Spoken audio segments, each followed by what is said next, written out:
insightful and exciting episode of Me and My Health Up. I'm your host, Anthony Harcher, a clinical nutritionist and lifestyle medicine specialist. The purpose of this podcast is to enhance and enlighten your well-being. And today we have a special guest for you. It is Emma Dunwoody. She is an expert in human design.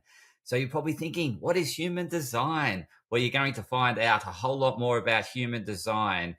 It's in essence is going to help you find your authentic self, help you find meaning and purpose in life. So if you're floundering or languishing, which is a term used by psychologists at the moment for those that are a bit meh, if that is you, then human design is a great tool to really find who you are, to discover yourself. And there's a strong evidence-based scientific backing behind it.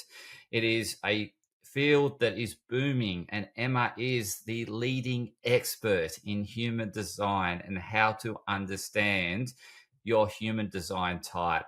So without much further ado, I'd love to welcome you into this insightful discussion I'm having with Emma Dunwoody. Welcome on the Me and My Health Up podcast. How are you, Emma? I'm great, thanks. Really looking forward to chatting with you. Thoroughly excited about this conversation we're about to have, just simply through my exposure I've had through avid book reader of your book and sharing that with my family and better understanding them through human design. But before we get into human design, I would love the listeners, or you bring up to speed the listeners in terms of your backstory and how you've arrived at what you're doing today. Yeah, cool. So my backstory is quite a long one. So I will try and give you the edited version. Basically, like so many people in my 20s and my late 20s, at the time I was in an successful advertising career. I kind of started off life in a way that I thought I should start off life. However, my reality was one of depression and panic disorder. And when I went to get help, when I was diagnosed, I was actually given this advice that I would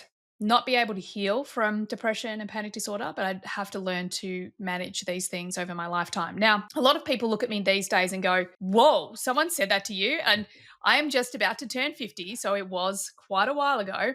A lot has changed. But yeah, back then we weren't given hope. We were just kind of told, you'll learn to manage it. And for me, that was a time in my life where I'd considered taking my own life for many years. To live with this, any form of that mental health was not an option for me. And I know this is just my story. It's very different for everybody. And I also knew that, and I kept saying to the psychologist, I'm like, but if you could tell me how I got here, then I'm pretty sure I can get out of it. And he was like, no, Emma, that's not how it works. And I'm like, well, yeah, it is. And thank God there was a part of me that was choosing not to listen to the leading freaking specialist in Melbourne at the time and instead listening to myself. And that was the catalyst for me to go on a really long journey to understand, as I said, how I got there. You know, I started to understand the brain, neuroscience. I wanted to understand why we did what we did. So I got dived super deep into human behavior, psychology, things like that, then led me onto things like quantum physics and really understanding that all of this science, all of these methodologies that we have are completely supported in the spiritual world as well through spiritual methodologies. Like everyone's saying the same thing. It's just that we've been taught to see the world in silos, like in expertise, instead of understanding that everyone's really saying the same thing just through a different frame. So I went down this journey, and basically what happened was I healed my mental health, and I've never gone back there. I transitioned out of the advertising industry and went back to study to become a master coach. So I spent 3 years studying. I had 2 amazing children. My husband and I kind of improved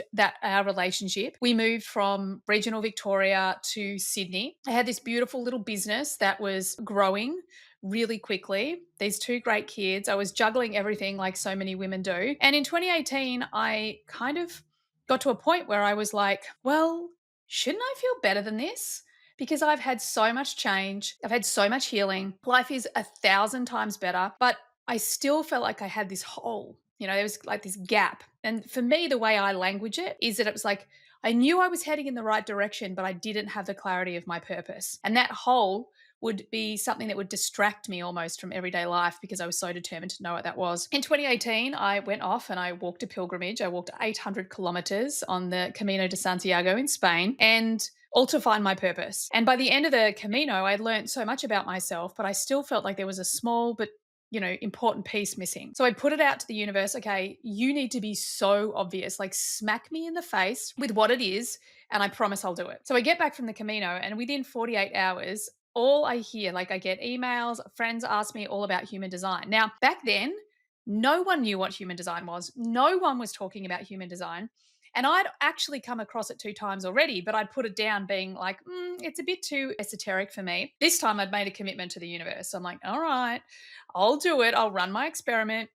And with that, I literally found the leading human design expert in Australia, and she lived 10 minutes away from me. And the next day, I'm sitting having coffee with her, and she is literally reading my human design. And I'm like, you are freaking me out because you don't know me, but you know me better than most people know me. So that was like the birth of, okay, I've got to really understand what this thing is. And at that point, I knew that I had to find the courage to actually take it to my clients. And at that time, I worked in corporate, I worked with the C suite. Like I'm talking, that classic white male in a very fast paced, dominant corporate environment. And I'm like, could you tell me your birth time, please?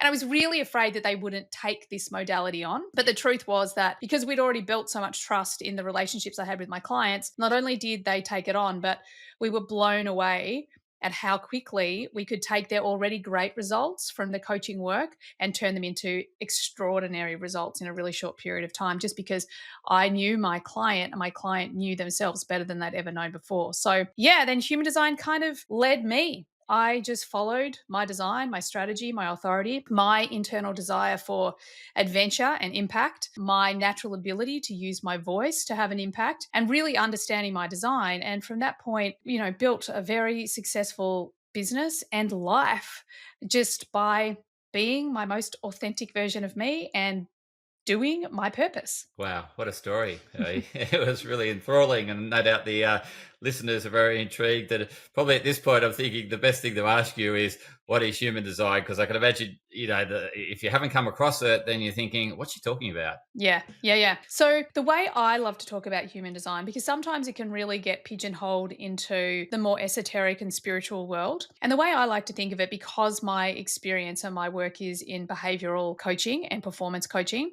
so really understanding how we change the brain to change our behavior, we use tools like disc profiling, Enneagram, or Myers-Briggs, like a lot of these things that we know really well. Now, human design is really similar to that, except there's one real fundamental difference, which really makes the biggest difference in the end. And that is that when we use these behavioral and personality profiling tools, we answer questions. Okay. So we answer, and in some cases, a ton of questions to get this outcome. Like for example, in disc profiling, I am an IS. Okay. So I answered so many questions to get to that point to understand those things about my personality and my behavior. With human design, we actually take a reading from the moment that you're born, okay? And this reading is actually a reading that is telling you about these subatomic particles called neutrinos. Now, neutrinos, if you want to go look them up, go look them up. There's a huge facility in Japan that they're spending millions of dollars on researching these things and how much neutrinos actually influence us. But basically, the neutrinos, they imprint you at the time of birth. And when we take that reading,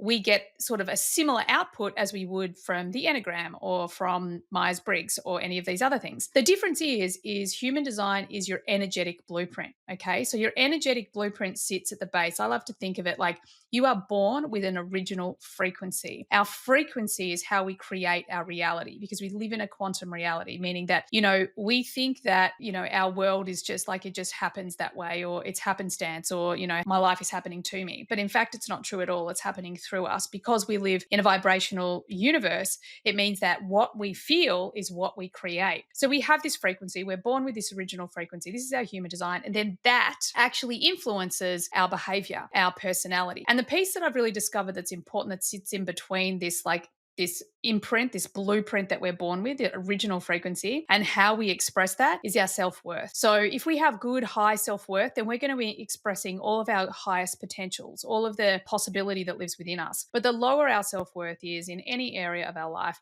the more we're going to be expressing our shadows or our fears or our conditioning. And our conditioning is this part of us that is who we've been taught we need to be as a child to receive love, nurturing, and to belong. So we actually wear a mask. We try to be something that we're not, because that's who we needed to be as a child to actually get the love we needed. So, on that, the next step with human design to make it really simple for you. So, we've got this blueprint, right? But what is actually creating this blueprint? It's actually four ancient wisdoms synthesized together. So, we've got the Western astrology, which is actually the oldest science on the planet. And yes, it is a science. You know, people have really put it in this category where it's a bit woo. It really is the oldest science we have. Then we have the Hindu chakra system, which talks about the energy centers in the body. Then we have the Chinese I Ching, which is the 64 ways in which a human can change. This is also the I Ching's been mapped back to our human codon. So again, we can see how, as much as these are ancient wisdoms, we are now proving them with modern science. And then we have the Kabbalah tree of life, which is all about how energy moves through our energy body. These four wisdoms have actually been mathematically mapped together. And this actually happened over an 8-day period. And to be honest, like, I really believe in humans. I think we're amazing, but I don't think that one human brain actually did that in 8 days. I do believe that something bigger than him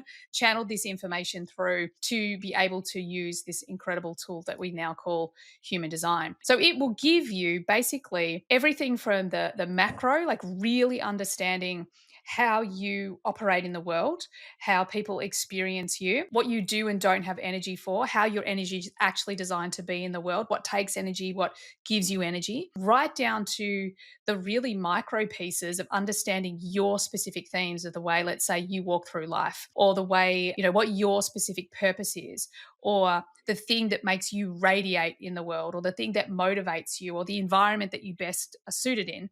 We can get super deep into all of the micro. So simply put, it's kind of like your own user manual. Yeah, wow. And I can, it's so much to digest. And It's a lot. yeah, it is. It is. But very impacting, because certainly my lived experience through understanding my profile type and thinking, oh, it sums me up so well. And this is something I can't articulate this so well. I need to actually let people know about my human design archetype. Is it Type. So your type? type as a Type, yeah. manifestor. Yep. Yes, yeah. And then they'll better understand, because throughout my life, I've always had trouble fitting in, right? I just couldn't at school, you know, high school, university, work, everywhere. I just don't fit in. And these other profiling things trying to put you into this box. And as you said, there's so many questions, and depending on the time of the day you answer those questions, you can come up with different answers, right? It's Yeah. sort of, Yep. My and Myers-Briggs changes every time I do it, yeah. from introvert to extrovert. It's hilarious. Absolutely. So, and that's I'm very similar to you, because I'm on the border of introvert and extrovert, and depending on, you know, the time of day or whatever, you know, I'm going to lean more one way or the other. But the manifester, to me, thought, this really explains who I am. I need to share it with my wife. I need her, help her understand me better, because she can't work out why I just don't fit in. I never, like, as much as she tries to think, is there something wrong with you, or, you know, like, I'm thinking, no, it's just me, but I can't explain it. Anyway, so Yeah. yeah, it's been really helpful for me to even share with my children, as to, you know, I'm not cold or anything like that. I'm just different. Yeah. And you know, like, as a manifestor, you're not meant to fit in. Like, you are the type that, and we have 5 types in human design, and the manifestor is here to inspire people into action. They are here to be unapologetically themselves. They are here to equally piss people off as they are to inspire people, because they're on the planet to inspire very specific people. So they're not here to waste their time with people that aren't their people. And these are like, manifestors, they need a lot of freedom, because, you know, once that creative urge is on, once they're like, they literally can feel themselves light up inside and go, I need to put this stuff into action. It's coming through me. It has to happen now. And these people that are the people that start the movement, start the thinking, start the project. And they don't necessarily have the energy to finish the project. And a lot of manifestors will really beat themselves up for that. But what they need to learn to do is to delegate. They need to learn to build a support team around them, because they're all about initiating and inspiring others into action. And yeah, they're like, in relationships, if you're in a relationship with a manifestor or a manifesting generator, you need to understand that this person needs freedom. You know, they need to have the freedom to, you know, run their own race, to be their own person. They also need to be informed and to inform. So that means, like, and manifestors and manifesting generators, they don't like to inform other people, because most of them think, if I tell people what I'm doing, they're going to stop me. And it's actually not the truth. They have to get into this habit of just saying, like, I'm going to go do this thing, or I'm interested in this, I'm going to spend 2 hours over here. And the more that they can learn learn to inform, the more people will leave them be and they won't interrupt that correct creative flow. And they need to be informed. Like if you want to see someone get angry, that is like a manifester or a manifesting generator that has not been informed. Like just tell me what you're doing or just tell me where you're going. Just give me the information and I'm sweet. But if you don't, it's going to piss me off. So Resonate? yeah, absolutely, Yeah. absolutely. You've summed me up, and I just thinking that it's been the story of my life. I've been that person that even in corporate, actually, that where I just did, and then I thought I'd plead for forgiveness afterwards Yeah. because it just felt right. I thought, if I do share this, they're going to stop me, and it's Yep. like, and then I'm thinking. There's better tussle with Life 360, and like my wife likes to know where I am and all this, and I don't want to be on it. And my mum gave me the freedom when I was young just to roam and go anywhere. And I just had to let her know what time I'd be, this place and this time, and I used to do that, and that worked well for me. And anything in between, it didn't matter. Whereas my wife very much, out of her way of giving love is knowing where I am, and Mm. but I don't want to be tracked. I can't handle the Yeah. fact. Yeah, and It's that's the thing with manifestors. Like, it's not that they're trying to be devious. It's not that they're trying to, they don't want you to know. It's the way they're programmed, and it's really cool. I love your story about being a kid because Ra, who actually brought all this information in, who was also a manifestor, like literally, he initiated the planet with human design, and then those of us who are generators and manifestor generators are building it. We're building human design, and then the other types are doing their part with it as well. But he actually tells us he has this like flippant comment he made once at a presentation where he said, "Oh, just give a manifestor child a mobile phone, then let them go. They'll be fine." Because they're very independent. They can work it out. And so often, like you're one of the lucky ones, because so often as children, their capability, their independence, their, kind of innate confidence in themselves, that gets squashed. That gets, they get in trouble. They get put through military school. That, like people try to control this power that sits in them. So then they grow up into adults that they're just making themselves really small, and they turn into people pleasers. And like these are the people that are out there like breaking a new path. So they need to be able to have that freedom and know the power that lies within them to that they are here to initiate the rest of us into action. just thinking of the comment my mother made to the teachers at school was, give him responsibility and he'll thrive. Whereas they weren't willing to give me responsibility because I wasn't a good example. I was such a Yeah. rebel. It was like, Yeah. Well, I love that because, I think both my kids are manifesting generators, and I've really raised them with this freedom and this because a manifesting generator as well. So I know what it's like. And both of them go to Steiner now. And one of the first things that my eldest said was like, "Oh, thank God, Mum, the teachers actually talk to you as a peer and as an equal, not as though you're a child." And let's be honest, I'm more mature than most of my teachers. I'm like, yeah, this is true.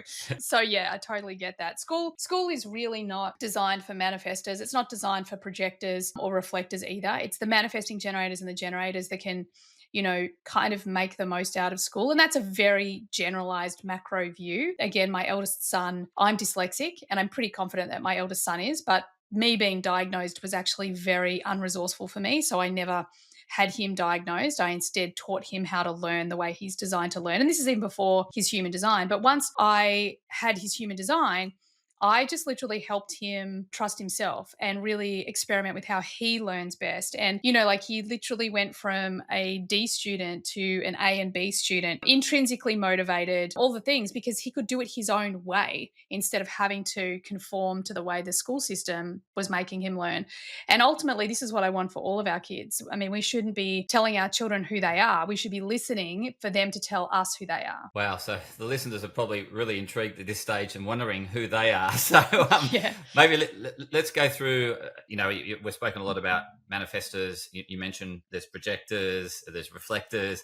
Let's go through just briefly the Yeah. archetypes. Just, yeah. Sure. So if you don't know your human design already, you can just go to my website, which is emmadunwoody.com, put your details in, get your free chart. If you do know your human design already and you have your chart, I still recommend that you do that, because when you get your chart with us, we're actually going to send you emails that send you to actual episodes to really help you integrate your design. Because it's all well and good to know this knowledge, but you have to live it every day. So let's say you just went and got your chart. So now you've got it in front of you. The first thing you're going to look for is type. And we have 5 types. Well, technically we have 4 types and 1 hybrid. So first and foremost is the manifestor. As I've said, they're here to basically inspire us into action. These are the people that are the way showers. They're the initiators. They're the ones that start the movement. It's really interesting. Even with my business, I was on a call with a manifester and I had a problem I didn't even know I had until I spoke to her. And she just gave me all of these ideas on something. And I'm like, oh my God, I just got initiated. Like, this is exactly what I was looking for without even knowing I was looking for it. So this is what the manifester does. So when a manifester initiates you, you will feel like yes, or you will feel like not my person. And if it's not your person, that's cool. Like, not your manifester. There'll be another one out there. Then we have the generator, and the generator, once they are inspired and they learn to follow what lights them up. Okay, so Oprah Winfrey is a generator. So what did she do? She just built what lit her up. Everything that she wanted to know, what she wanted to experience, she wanted to share that with the world. So she built an entire empire helping people with the things that she loved, that lit her up. So generators are here to respond to life. They don't initiate. Manifestors are the only ones that initiate. And how do they know what to respond to? Well, their gut's going to tell them, oh my God, I've got energy for this. I so want to follow this. Or, I do not have energy for this. I do not want to follow that. So it's very much about focusing on this life force energy, this passion, this energy that wants to build or not to. And generators are the people, especially when they're lit up, they feel great to be around. They just feel really good to be around. They're really magnetic, very like almost they feel attractive to be around. Then we have the manifesting generators. So the manifesting generators are part manifestor, part generator. They're here to respond to life too. They can't initiate, but they also have to inform in their way through life and be informed. These are people who are here to demonstrate human potential. So they also want a lot of scope, a lot of freedom. We kind of move through life. I'm a manifesting generator. We kind of move through life trying to find the hacks. Like, what's the fastest way? What's the step I can skip? How do I get there quicker? Because they have all this energy, but they also have this natural ability just to skip over stuff and make things look easy to those outside of them. The other thing about manifesting generators is they're non-linear. So, and this is one of the first things that kind of set me free. They're multi-passionate, and there'll be people that might have a bunch of different careers, a bunch of different jobs, a bunch of different things that they love. But society tells them, hey, you got to pick one and follow it. And I'm here to tell you that that's BS. That's not true for a manifesting generator. I mean, I've had a very successful advertising career. I've been a chef. I've run an equestrian property. I've had, 2 different businesses. I'm a podcaster. I'm an author. So as MGs, we do a bunch of different things, but then at some point, those things will come together. They all serve each other. Then we have projectors. So if our manifestors have initiated us and they're all about starting stuff, and our generators and manifesting generators are building the things that light them up, then we have projectors. Projectors are the people who they see into the other really deeply. So they can see into the thing that we're building or the thing that you've started, and they can say, okay, this is great. However, what if you do more of this or less of that? So they can really refine with their wisdom. Okay. So they're people that they can see a lot of efficiencies. They can see what is, not working and what is working. They can really see where energy is being used resourcefully and where it's being used unresourcefully. And this can kind of be in any area. Now, the trick with being a projector is you're a super wise human that is on the planet to be seen and recognized for that wisdom. However, most projectors have never been taught that how to actually get that resourceful attention. So they try and force you to see their wisdom and force you to recognize them. But they're actually here to wait for an invitation. And an invitation is literally someone saying to them, or an opportunity arising, or a situation or serendipity arising that invites their wisdom in. So they have to allow people to come to them instead of trying to force people to see them. Otherwise, they're going to feel super bitter. They're going to feel frustrated. They're going to be like, no one ever listens to me. And it's just because they are trying too hard to be seen instead of spending time on their own self-worth and developing their own wisdom.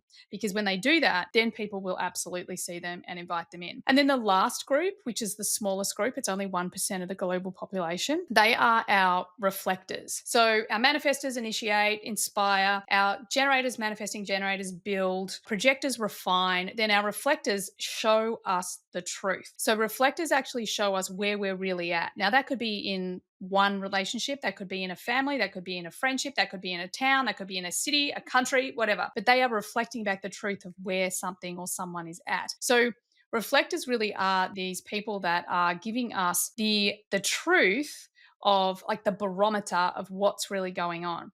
So often if you have a reflector in your life, and you think, oh my God, they're epic, I love them, it's probably a reflection of you. If you think they're irritating or annoying, again, it's probably a reflection of you. So as reflectors, it's really important for them because they move and shift and change depending on who they're around. So they're people who their whole life needs to be slow, as in take their time to make decisions, take their time to really know how someone or something makes them feel, because ultimately they are incredible at being able to access the potential of all energy. It's crazy to see them at work. Wow, so much. You got so much to share, and you share it so articulately, the way you articulate each and every type, and so quickly and concise. So I really appreciate you coming on, Emma, and sharing such great insights on human design. Now, you've already shared that they listeners best to connect with you via the emmadunwoody.com? Is that? Yes, that's Yep. probably the best place, the easiest way to find all the resources we have. We have so many free resources. And then if you want to play along, we've got really, beautiful, low-end, accessible ways to work with me. But also right now I'm running a mastermind, which is my high-end product as well, which is so much fun. So plenty of ways. Wow, fantastic. So just the listeners, jump on the website, find out your type, and then go along for the journey. As Emma said, you'll find out more about your type through her podcast and her book. And so there's, I guess the starting point is the website. So thoroughly recommend that because it's really helped me on my journey in terms of helping me articulate who I am because I can't do it. Well, and I think that's the thing. Like one of the things I say all the time about human design is like, it's not going to tell you anything you don't know. I don't have people go, oh my God, that's a real surprise. What I hear all the time is, thank you. Thank you for giving me permission to be me. And I know for me personally, it gave me the language to what I felt on the inside. And to me, I think that's the most powerful piece because we have to learn to love, trust, and accept ourselves. We are the most powerful when we are our authentic self, and our human design gives us the treasure map to that. I totally 100% agree. And I must, say when I've accepted, that self-worth thing was something I struggled with growing up. And once I accepted who I was and really embraced who I was, I guess displayed who I am, then that's when things started to happen for me. And I really started to flourish and thrive, so to speak. Thank you, Emma, for coming on and sharing your wisdom. And thank you, listeners, for tuning in to another insightful episode of Me and My Health Up. Please share it with others that may be floundering or a little lost or lacking a bit of self-worth or just wanting confirmation to say this is them, and maybe a way of sharing it with others to communicate with them as to who they are authentically. So thank you, Emma, and thank you, listeners. Thank you.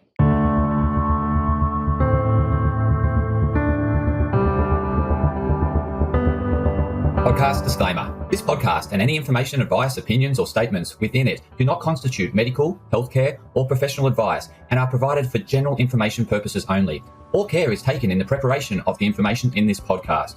Connected Wellness Proprietary Limited, operating under the brand Me and My Health Up, does not make any representations or give any warranties about its accuracy, reliability, completeness, or suitability for any particular purpose. This podcast and any information, advice, opinions, or statements within it are not to be used as a substitute for professional, medical, psychological, psychiatric, or any other mental health care or healthcare in general.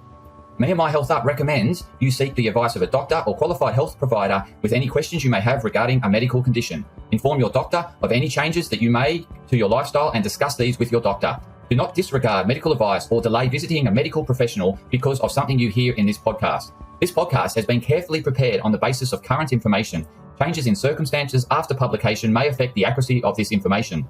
To the maximum extent permitted by the law, Me and My Health Up disclaims any such representations or warranties to the completeness, accuracy, merchantability, or fitness for purpose of this podcast and will not be liable for any expenses, losses, damages incurred, indirect or consequential damages or costs that may be incurred as a result of the information being inaccurate or incomplete in any way and for any reason. No part of this podcast can be reproduced, redistributed, published, copied, or duplicated in a form without prior permission of Me and My Health Up.